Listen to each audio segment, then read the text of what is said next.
Tour, Mr. Jay Monahan, who will discuss something that has been discussed in the news over the last several weeks and a couple of months. So, Pete, let's go ahead and begin with you. There has been a lot of talk about the PGA Championship moving to May. Many of our friends in this room know that you have been analyzing this decision for quite some time. Is there anything that you can share with us today? Well, thanks, Julius, and thank you, Jay, for being here. It means a lot to us to have you here with us, and probably the worst-kept secret in golf is going to be announced today, but we at the PGA of America have decided that starting in 2019 at Bethpage State Park in New York, that we will move the date of the PGA Championship to May. We're unbelievably excited about next year at Belle Reve in 2018, which will be played in August as our 100th PGA Championship. But as we turn the page to our 101st PGA Championship, we will be moving it to May. And we're really doing this primarily for three reasons. It's in the best interest of the PGA Championship. We feel that it's in the best interest of the players who play in the PGA Tour, the PGA Championship, and around the world.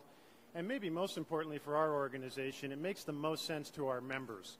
Such a large percentage of our members start and are active in their golf season in May. And for an organization whose strategic mission is to grow this game, we just feel May is a far more powerful date for us to contest our major championship. Pete, thank you very much. Jay, I guess the question has to be asked, how's that Players' Championship doing? Well, Julius and Pete, thank you for having me here today. It's a great honor to be here at the PGA Championship at Quail Hollow. Quail Hollow, as you know, is home of the Wells Fargo Championship, and Johnny Harris and the entire team here are ready. It's going to be a super week, and I know the PGA of America is ready, and again, it's an honor to be here. But today is an exciting day.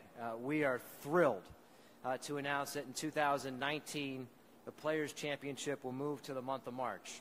Coupled with the PGA Championship's move to May, these two significant changes we think will greatly enhance the professional golf calendar.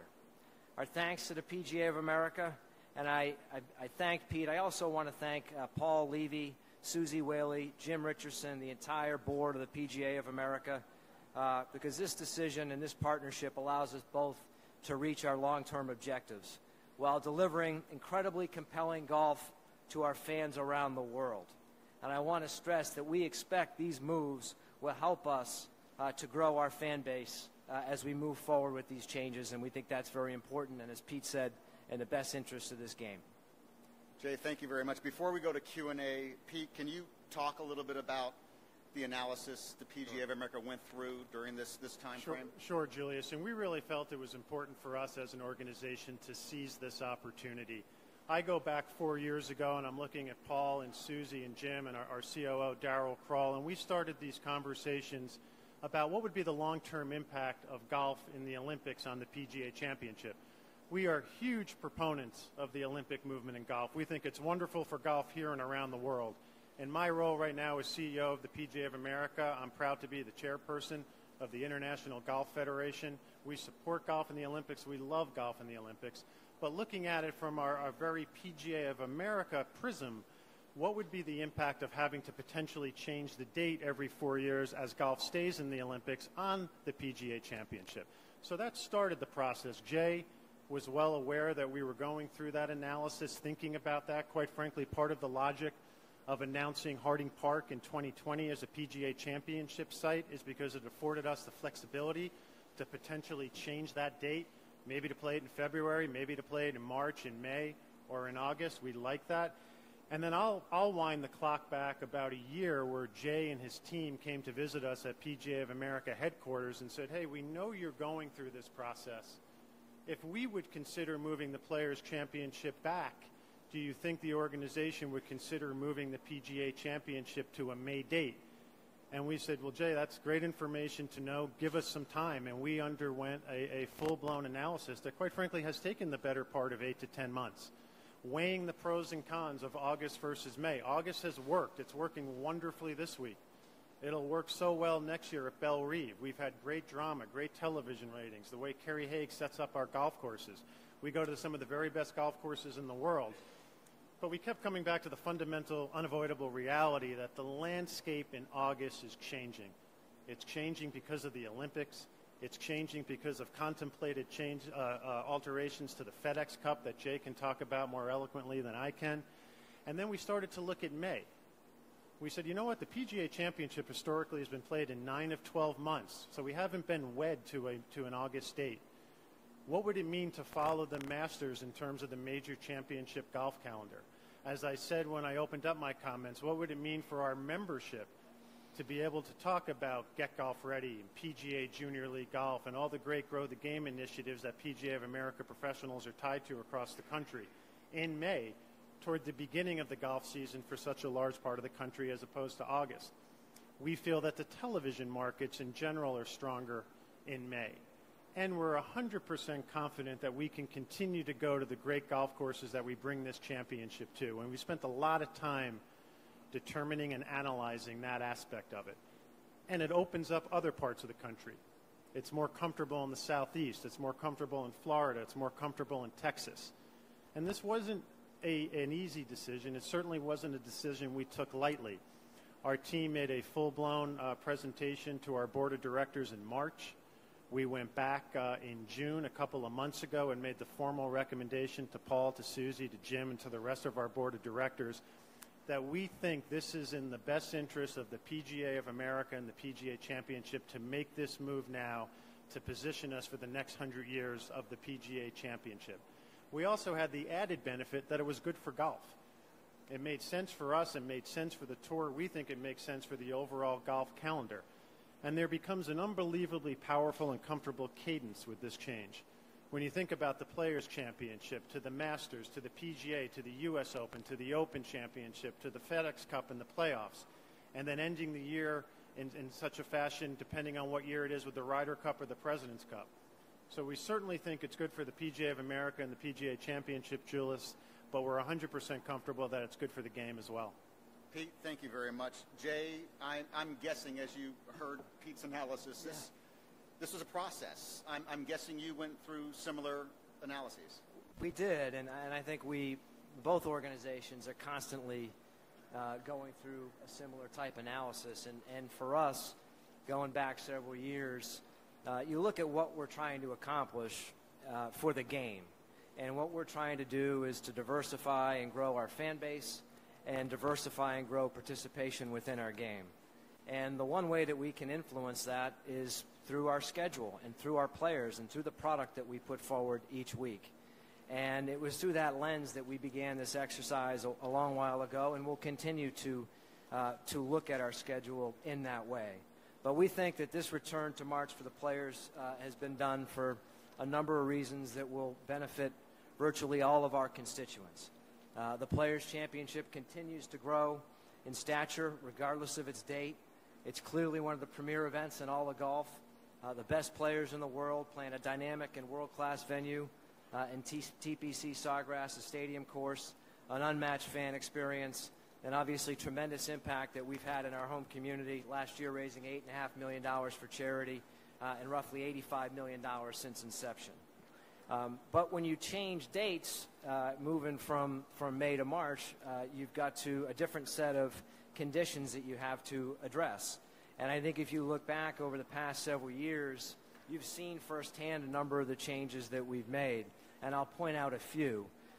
In recapping all of our fairways, regrassing all of our fairways, and installing sub-air and improving our drainage systems and regrassing all of our greens, we're in a position to deliver the same firm and fast conditions in March that we've been delivering in May. And that's something that we're going to hold ourselves accountable to, because we certainly want the standard of play to be at the same high level that it is right now. And we have made significant investments to the property. We're going to continue to do so. But again, I think condition of the golf course is one of the primary factors, and we're very comfortable with what we're going to be able to deliver in 2019. I'd also say that by moving back to March, you see the sequence of events. Having what is a Florida swing or reverting back to what was a very strong portion of the schedule is something that's potentially appealing to us as we go down the road. And I think that as you look at these overall schedules, we're thrilled with the moves because they've really been done. When you step back and you think about what's in the best interest of the game, as you heard Pete talk about, they've been done in close collaboration with the PGA of America. We used to be the same organization roughly 50 years ago. And our strengthening partnership today, I think, is reflected in this announcement. And we expect that partnership to continue to grow as we go forward. As Pete talked about in terms of seasonality, we're excited to promote PGA Junior League Golf. We're also excited to have the platform in March to help accelerate into our season and create some real energy off of that platform for our players. But overall, to answer your question, Julius, there was a ton of analysis. The basis for that analysis is what's going to help us grow, and we think together that's what we're announcing today. Thank you. Thank you very much, Jay. Ladies and gentlemen, the two most handsome men in the leadership in golf are happy to take questions from you now, but questions specifically about the news we just talked about today as specific information about the 2017 PGA Championship will be addressed tomorrow at the PGA Championship News Conference at 11 o'clock. So we'll begin right over here on mic number 2. Bob? Thanks. Jay, obviously there's a lot of dominoes now that have to fall for you. Can you address any of that at this time? Maybe perhaps the FedEx Cup playoffs moving up and concluding earlier? I'd love to be able to address those, Bob, and I should have mentioned this up front. For today, we're making two announcements. Pete made the announcement on the PGA Championship. We're making the announcement on the players moving to May and March, respectively. To your question, there are a number of dominoes, and there are a number of other decisions that we need to make. And as you can imagine, there's a fair amount of complexity in that. We've got a number of constituents that we have to work with. So when we have more specifics, we'll come back and we will make those announcements. We're not far enough along in our process to be able to say definitively where we are. But I think we had the same conversation at the players in May, and I said when we make that decision, we'll come forward and we'll tell you. And here we are with an important stumbling block in that effort. Very good. Thank you. Mic number 1. Jeff? Pete, two questions. The date in May, will it be the current week that the Players' Championship is played? And then also, regarding golf courses, you mentioned the areas of the country you open up. Do you have concerns, though, that other parts of the country now cannot host the PGA Championship?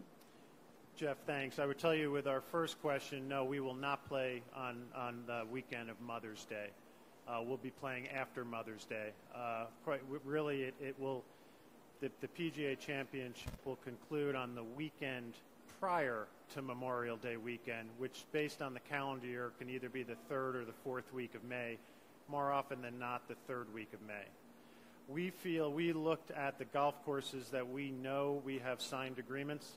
So if you're thinking about sitting here today, when you talk about, obviously, Bellerive is not affected because that will continue in August. But then you go Bethpage, Harding Park, Kiowa, Trump, Bedminster, and Oak Hill. Those are where we have our signed agreements. We are very comfortable that the May date works for all of those locations. When you think about the major metropolitan New York area, the tri-state area, we did a long analysis of the Bethpages and the Baltusrolls and other great home sites for the PGA Championship.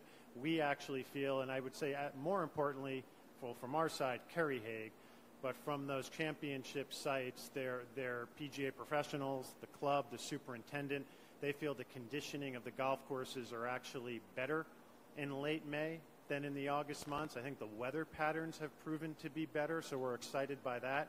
And in terms of other areas of the country, we are taking nothing off the table at this time. Weather patterns change. Grasses become more resilient. We'll continue to have great conversations with those clubs and courses that we have historically gone to in all other regions of the country. Thanks, Jeff. Front row, Karen, did you have a question? Question for each of you. Jay, in looking at revamping the schedule, is there any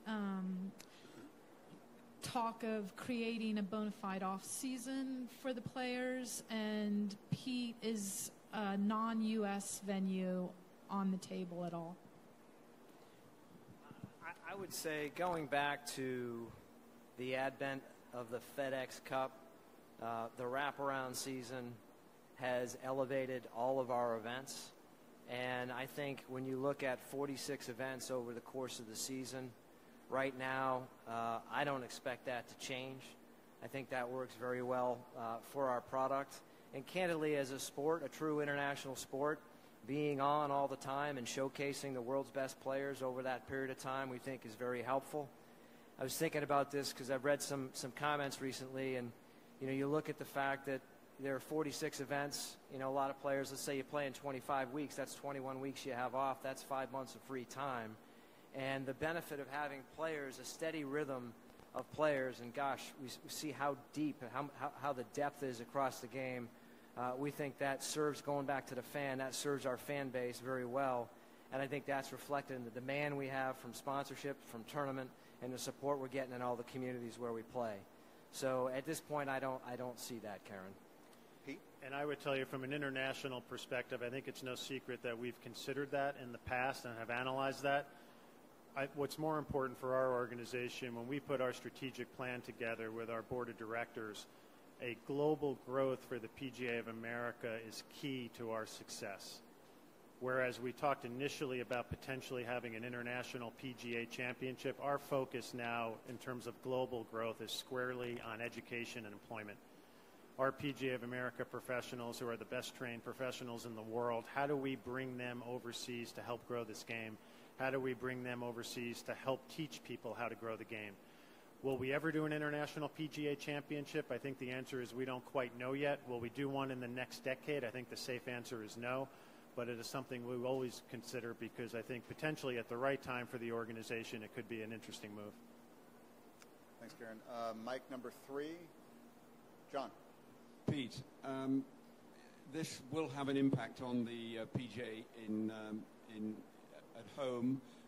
Could you give us an idea of the reaction from Keith Pelly and how long your talks were with him and what your impression is of his feelings now that you've made this announcement? Sure, and I'll of course invite Jay to answer this as well. But John, I would tell you I've had several conversations with Keith Pelly about this move, including one last night. I think Keith understands it. I think he's very positive about it. I've also had very positive and supportive conversations with our friends at Augusta National, with our friends at the R&A, and with our friends at the USGA. And I think across the board, people understand that it makes sense, not just for the PGA Championship, but for the overall golf calendar, certainly here in the U.S., and I think potentially around the globe as well. But perhaps Jay is better positioned to answer that than I am. Well, I would just say that we're constantly having conversations with Keith, the European Tour, and all the international tours. As you know, we're partners in the International Federation of PGA Tours, and if I remember correctly, Keith several months ago came out and talked specifically about this potential move to the press and the options that creates for him and potentially some of the challenges. And I think we're partners. At the same time, it's our job to put forward the best schedule possible. That's what we're doing here. I think that's what Keith is doing and is going to continue to try and do, and I think that's healthy for the overall game. I really do. But yeah, I want to stress that we've got a really good working open relationship, and I don't think this announcement is a surprise to anybody. It's been well talked about for a long period of time. Thank you. Mike number 3, Doug. Jay, when the Players previously was in March, it was generally 2 weeks before the Masters. Is that the intention for 19 and going forward? And then for Pete, if, hypothetical, the FedEx Cup ends around Labor Day, does that open up any options for you in terms of movement of the Ryder Cup? I think in terms of the impact to the schedule and the specifics of it, we're moving to March. We will announce our 19 schedule, obviously when we get into 18, as we typically do. But the mid-March timeframe is exactly where we're targeting. And I would tell you, Doug, I think it does. I think it does open up the door to potentially talk about changing the date, not significantly, but a bit perhaps for the Ryder Cup down the road. When you think about where we're going with Whistling Straits, obviously Paris in 18, Whistling Straits, then Rome, and then Bethpage State Park, it's a conversation we'll have with Keith Pelly It's a conversation we'll have with our friends at the PGA, GB&I, and obviously we'll include Jay and the tour in those conversations as well. But a long-winded way of saying yes, I think it does open the door for that. Thank you, Doug. Question over here on mic 2. Jay, you may have answered this question. What happens to the tournament that is currently in that week in March? Well, I guess I answered the question by not answering the question, because I've said that we're not going to get into the specifics of anything other than the move that we're making. And again, if we had made all the decisions and everything was ready to go, that's what we'd be announcing today, but we're not there. We have more work to do, and we're excited about the potential for all of our tournaments. We're in active dialogue, discussion with all of our partners, and it's complicated, but we're going to get to it, and we're on a path that we're very comfortable with and very excited about. And when we have that, we'll answer it for all of you. Thank you. Question on microphone number 2 over there, Mark. Pete, just specifically, why 2019 instead of 2020, 2021? Why did you choose that year to start this? Yeah, it's a good question, Mark, and you're from Long Island, so you know, I think, the power of Bethpage. But really it came down to it works weather-wise. We think the condition of Bethpage State Park, the condition of that black course year in and year out is better in late May than it is in August. So we feel comfortable and confident. And then we like the story. We like the narrative. It's the 101st PGA Championship. And as we talked about it with our board, we said, you know what, if we're going to do this, let's do it. It's too late in the process to make a date change with Belle Reve. That's in the market, whether it's ticket or corporate hospitality sales. So the first realistic date that we could change with this announcement was Bethpage. And we're like, let's go ahead and do it. The state feels comfortable about it. Kerry Haig feels comfortable about it. And we just think it's a great next chapter of the PGA Championship. Thank you. Mic number 2. Dave?